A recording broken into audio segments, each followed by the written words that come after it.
I want to show these old school brothers, you know what I mean? Because like I said, I'm big on, supporting black owned businesses. You got these two brothers in Chicago out of the Chi, and they got a business called Bernard's Hats. These are two old school FBA brothers, and they really, embody what it is, that FBA manhood, you know what I mean? Being a black man, and they really stand on business because they didn't let adversity or anything knock them down. They said they was thinking about closing once the pandemic hit because they wasn't getting no businesses, and they wasn't getting no people patronizing their business, and that's the type of stuff, truth be told, we need to start supporting our people first and foremost. Damn, Gucci, Fendi, or Prada, they ain't about our people. They can give a damn about our people.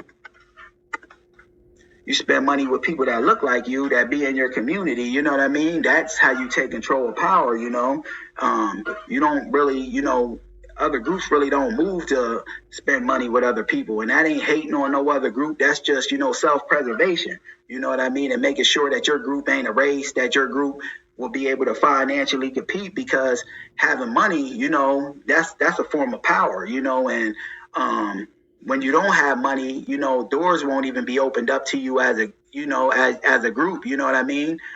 This is why, we got to start, controlling our destiny, doing for self, and making these black businesses to where when we need stuff, we can support our people. So I wanted to, show these brothers in Chicago really doing their thing on the hat tip. But they said they was thinking about going out of business, but, they held off, and now they, hey y'all, I'm not on here to complain, but I'm starting to see that y'all, black and white, and people not liking black people. I don't like coming over here to TikTok sometimes. They be acting janky. Hey, y'all.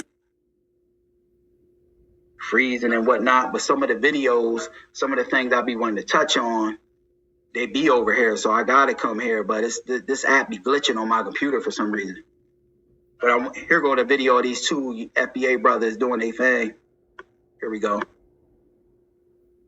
Man, y'all got to be the coolest cats in Chicago. And like I said, these brothers embody real black manhood. They stand on business. They talk about like how you dress and present yourself. Doors will be open to you. And that's something that we FBAs, we always, dress fly and like looking sharp. That's something embedded in our culture though. You know what I mean? So it ain't nothing wrong when I was saying that about Max B. We just got to make sure that we doing business with our own people. You know what I mean? Because I'm all about putting each other on. You know what I mean? So if I ain't got, and I put you on, one hand wash the other, both wash their face. We all looking out for one another. You know what I mean? And that's how we build, power and, collectively get a stronghold as foundational black Americans. But this hat company, they said they was getting ready to go out of business, family. When the pandemic hit, they wasn't getting no people patronizing them, this, that, and the other. And, these brothers, I think he said he was going to a club one time. Steve Harvey was in there. They had, it blocked off for Steve Harvey. They see how, fresh these brothers was dressing with the hats, and how, lit they were. And so the security moved the VIP section and let them come in just to talk to Steve Harvey. So it shows you these brothers, really making moves, and these brothers were sharp, are sharp, you know what I mean? And if I'm ever in Chicago, I'm gonna support this, their business. I might grab a hat from them, because this is the type of stuff we gotta start supporting our own business, because people run into Gucci, Prada, and stuff like that. They don't give a damn about our people. These brothers, are a black-owned business, and, black-owned business, they appreciate your money more. You know what I mean? And you get better service, because a lot of these companies, you go in there, they give you janky service because they don't give a damn about you. These Asians, the Arabs, and, all of these other non-FBA people, even some of the immigrant tethers, you go to some of their stores, they give janky service, the African stores, the Jamaican stores, they don't give a damn about our people, you know what I mean? And they do business with their people. They set up in their own, try to, stay within their own community for everything. And that's how we got to be, being able to fully function, without going outside of our community. But let's get into this, family.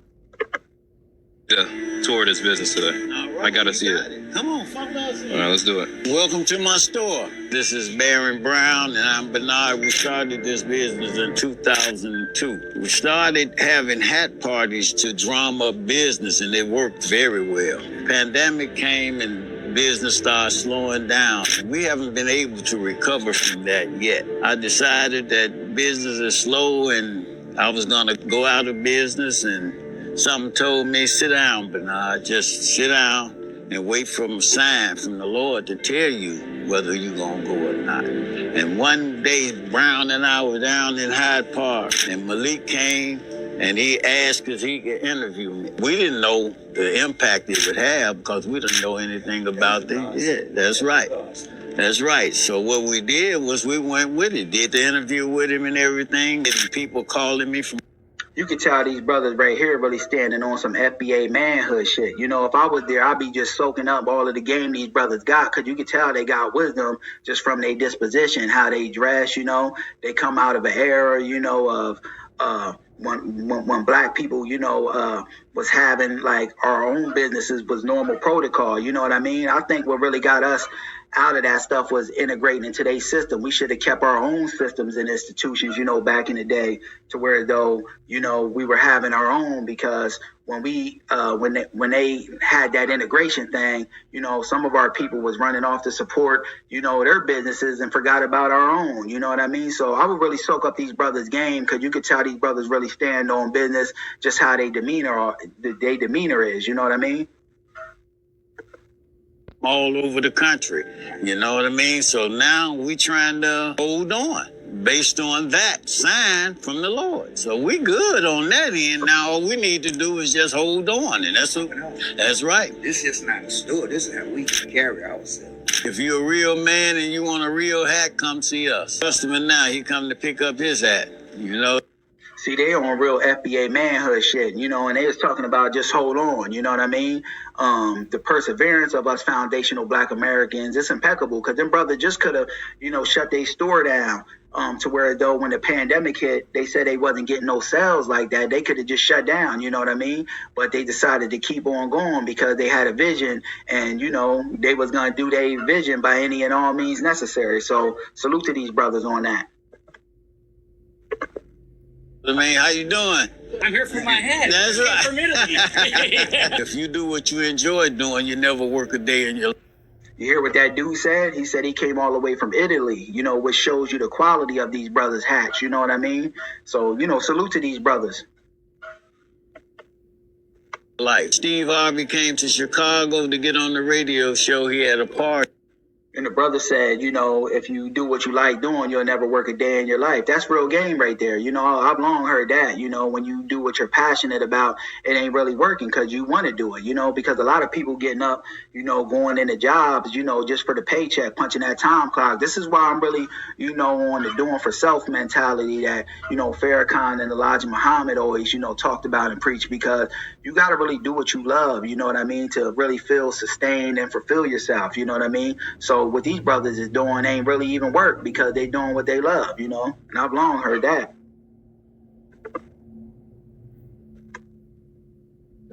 At the Cadillac room at Soldier Field. This was before he even knew what a good hat was. And I had on a good hat, ascot, camel hair coat, the whole nine, right? And his staff bought me over and moved the vehicle. Brother said he had on a good hat, a camel something coat. You know what I mean? The brother was fly. You see him and Steve Harvey in the picture. Let's continue.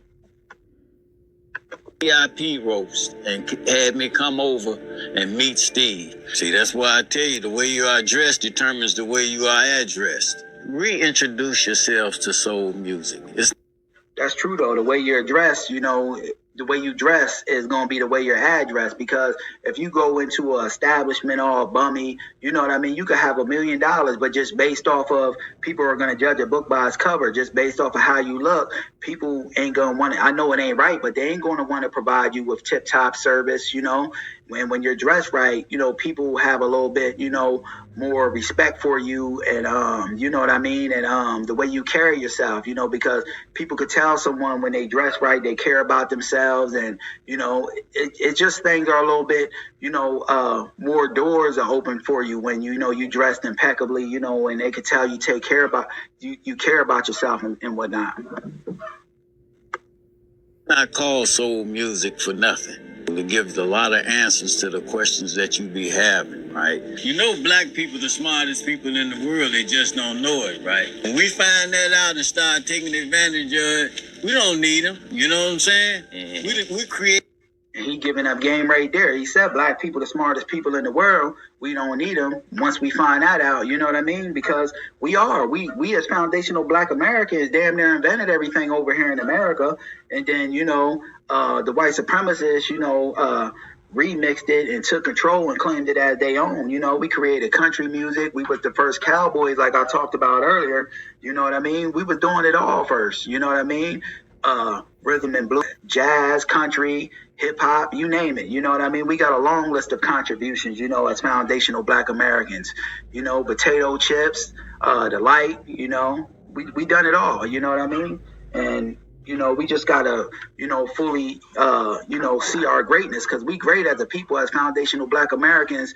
There's no people in the world that are greater than us, you know what I mean? And, can done what we have done, and going through what we have gone through, like slavery, Jim Crow, and still make it out, without being defeated. A lot of these people, when they go through things, that's why you see the tethers, with that colonized mindset, because the tethers, in all actuality, they have been defeated. They let the racist white supremacists, take control of them, and a lot of them, tethers, they feel inferior to white supremacists, and we as foundational black Americans, we never, got that mindset. We always fight truth to power, and, we got pride in our blackness. A lot of them tethers, they run from blackness. They say, me not black, this, that, and the other. People be darker than me running around screaming that they ain't black, this, that, and the other. And that never been our disposition as foundational black Americans. But let's continue. Everything on the planet. And once we realize that and take advantage of that, we're going to be all right. Yeah. You got to take your game to the next level now. I get it. You can't. He lacing him with the game. You heard what he told him. You got to take your game to the next level. He putting that other brother up on game. You know what I mean? Talking about he got to take his hat game to the next level. See, once you become a man, you put away childish things. You know what I mean? Here you go, right here. That's real what he said right there, too. Once you become a man, you put away childish things.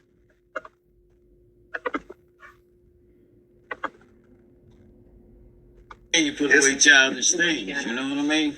Here you go, right here. I got $650. Mm-hmm. No, I'm just letting you know what the level that you playing on. You're a man. Yeah. You know what I'm saying? These are quality hats, I mean, we grown men, right? I'm just telling you.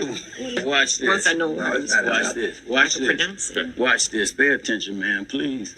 Okay. All Let me right. see. Oh. Cherry juice up. Yeah. Man, y'all gotta be the coolest cats in Chicago. I need a tour of this business. Yeah, I just wanted to do a little spotlight of this FBA business, Bernard's hat company down there in Chi-Town, Chicago. You know what I mean? If I ever get a chance, I'm gonna stop through there. You know what I mean? Because them brothers do got the hat game on smash. I'm gonna slide through there. So salute to them brothers right there.